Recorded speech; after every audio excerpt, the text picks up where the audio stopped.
Հանդիպումը տեղի ունեցավ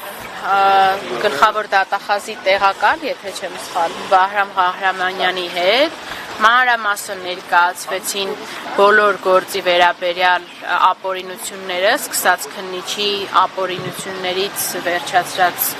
դատարանի անհիմն, այսինքն ներկայացրած հիմքերի բանով, շատ մանրամասն դետալների մեջ չանդրադառնալով մեծ մասով վաճառաբանվեց, որ տեղյակ չի այս մանրամասնություններից։ Հիմնական հարցը քննարկեցինք հենց հիմա անհապաղ ազատ արձակելու այդ իրավասությունը, այսպես ասած, իրավական վեճի մասով, որ դատախազությունը ունի ուղղակի լիազորություն հենց այս պահին փոխելու ընտրված խափանման միջոցը, ասում են, որ այդպես լիազորություն չունի, մինչև չլինի դատաբժշկի փորձաքննություն, չի կարող այս խափանման միջոցը փոփոխվել։ Ես էլ ասում եմ, որ մեր պրակտիկան նայեք, դատաբժիշկները երբ կարան ինչ անեն, ասում եմ, առաջին պահից սկսած այդ փաստաթղթերը եղել են քննիչի տրամադրության տակ, սենց դաժե մեծ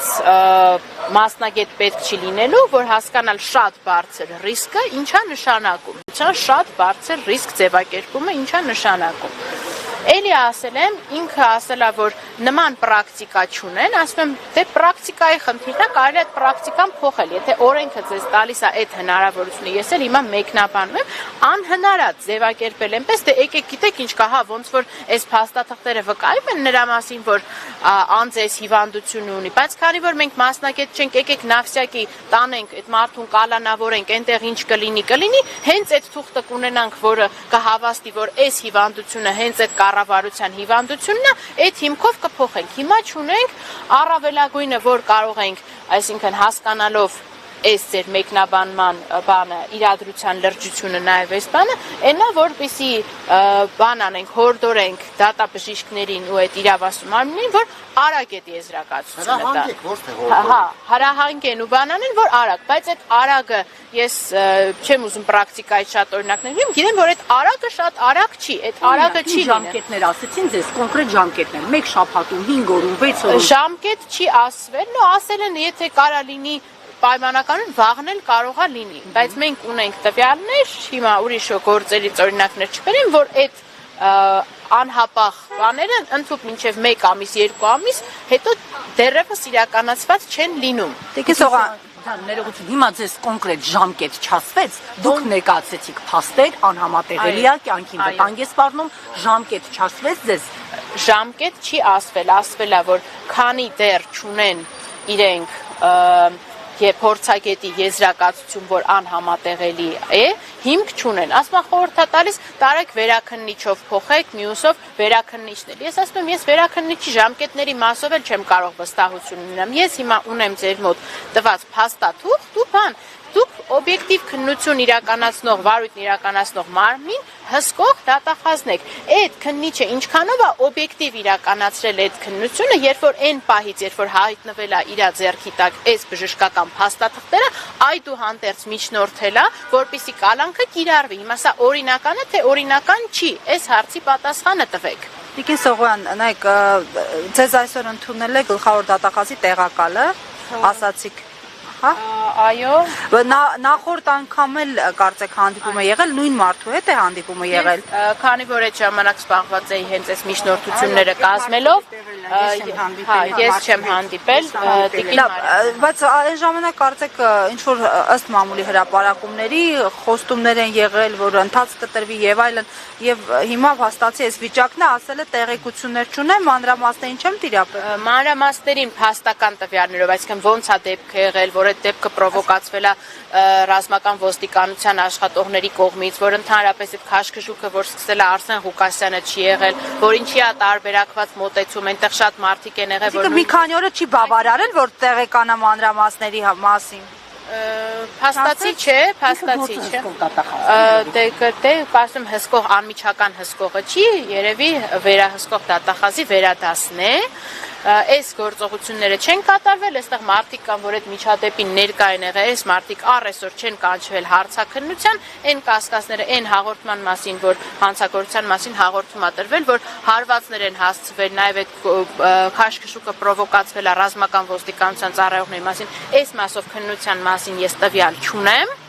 այսինքն այս ամեն ինչը չի իրականացվել եւ հիմա ասում եմ թողած մի կողմ այդ ամբողջ մանրամասները, որին կարող էր չտիրապետել, թե ինչու օրինակ տարբերակված մոտիցում, ինչի այս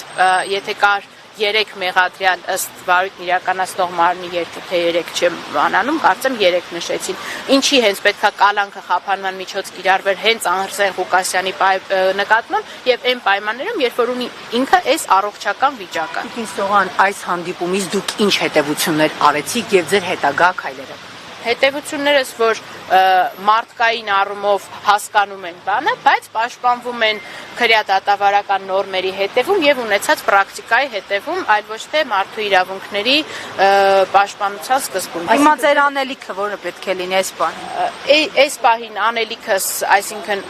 նաեւ օգտագործել մնացած բոլոր լծակները, այդ վերաքննիչ բողոքը պետք է կազմեն, բայց հասկանում ենք, որ այս ամենը ժամանակ է տանում։ Այսինքն բյուրոկրատիայի հետևում մեզ դա ստիպում են աշխատեցնել, միևնույն ժամանակ հոսում են այդ ժամկետները, երբ որ մարդը գտնվում է անազատության մեջ ու ՄԻՊ-ը ինչ պիտի անի, ՄԻՊ-ը օրինակ որտեղ հանդիպում եղել էր, առանձնազրույց եղել է, ասեն խորհրդապահական բանի շրջանակում, ամեն դեպքում ասելիք չունի այս փուլում հաշվի առնելով, որ իսկապես կյանքը վտանգված է այս փաստաթղթերի բժշկական։ Դե ասում են, որ ուղարկել են, այդքանով ՄԻՊ-ի լիազորությունները սահմանափակվում են, այսինքն ահազանգը ըստ պատկերացնում են, որ բոլոր առողջական խնդիրների մատնանշմամբ ուղարկվում է, բայց ՄԻՊ-ը ոչ լիազորություն ունի անձին կալանքից ազատելու, ոչ էլ դատարան ներկայացնելու, ոչ էլ ինչ-որ բան։ Ասել են, որ գրություններն ուղարկել են, ուղարկվել են։ Տիկին Սողան, փաստացի կցանկանայի եւս մեկ անգամ կրկնել, դուք ում հետ հանդիպեցիք գլխավոր դատախազությունում անունազգանը։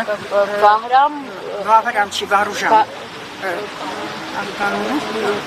Ազգանունն ասեք։ Չեմ կարող հիմա լարված եմ, հիմա բան չեմ։ Եվ ըստ էության հանդիպումը հանդիպումը անապարդյուն էր։ Ըստ էության ձեր պահանջներին ընթացք չտրվեց, ասեցին օգտագործեք ձեր մասնագիտական բոլոր գործիքակազմերը։ Սա կարող ենք ասել։ Այո, եւ ասեցին, որ իրենց իրավասության շահմաններում կփորձեն, որ դա հնարավորինս այդ դատաբժշկի եզրակացությունը, որը կասի, որ այդ հիվանդությունը, այս հիվանդությունն է, հնարավորինս շուտ, բայց իրենց կողմից նախաձեռնելով քրեական դատավարության 117-րդ հոդվածի 2-րդ մասի լիազորությունը հասկանալով, որ իրավաչափության պայման է փոխված, չեն գործարկելու, որպեսզի փոխվի խափանման միջոցը։ Շնորհակալություն։ Սողոյան, այստեղ հավաքված մարդիկ նաև խնդրել են, որ փոխանցեք իրենք էլ հանդիպեն։ Ինչ պատասխանեցին ձեզ դուք։ Այս մասով բան չեն արել, ասել են, որ փաստաբանի հետ են, որ ասեմ շատ ծավալուն քննարկում չեն ունեցել, չեն։